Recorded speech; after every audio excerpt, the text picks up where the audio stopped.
The one Bible verse that all modern day parents need. Proverbs 22:6. Train up a child in the way that he should go, so that when he is old, he will not depart from it. Now, if you're anything like me, when I read that scripture, I always thought, okay, so I need to bring my kids to church.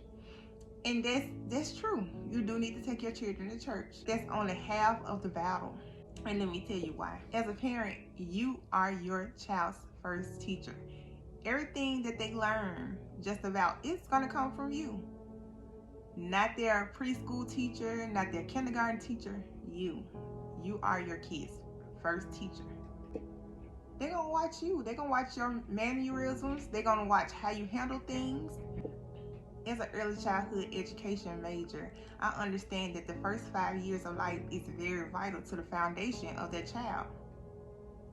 So whatever you instill in that child within the first 5 years is what they have to build off of.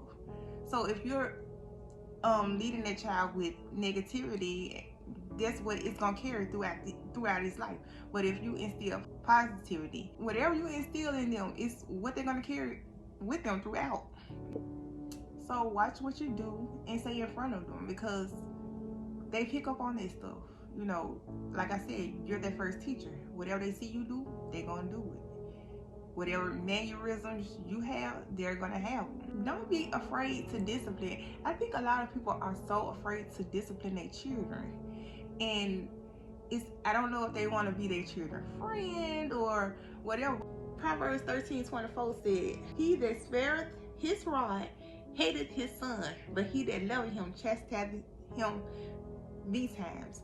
And that only means that if you don't discipline your child, that means you hate them. Now, if you love your kid, like, you gonna discipline them. And before you get over here talking about I don't believe in spanking, discipline does not have to mean spanking. Swinging the rod does not have to mean beating your child or whooping your child. The rod, when you read about rods in the Bible, you see the word rod in the Bible. Moses carried a rod. Aaron carried a rod. The shepherds carried a rod. It was a form of authority. They didn't beat nobody with the rod. They showed authority, and that's what you have to do as a parent. You have to show authority. Let me give you an example. Let me give you a little story. My son was about 5 years old.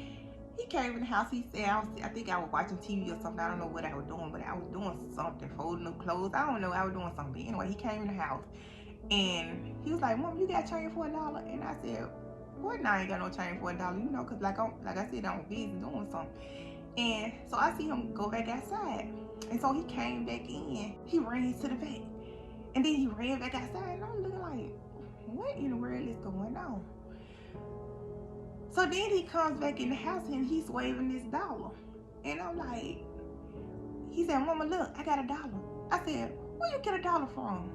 And he said, I'm just gonna call his name Joy, because I don't remember the little boy name. But he was like, "Joy gave me $1. He wanted change for $1. You didn't have it." So I went back in and gave him change for $1. Now, my son, might I add, he's 5 years old at the time. This joker don't know how to count no money. He don't know how.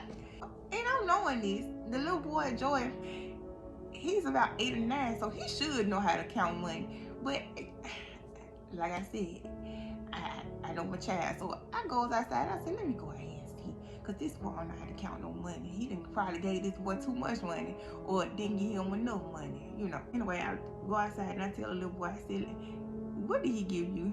And he opened up his hand, and he had some little change in his hand, and it wasn't nowhere near. I can't remember how much it was, but I know it wasn't nowhere near $1. I think it was probably about 36 cents, something like that. I said, "Why did you give him that $1?"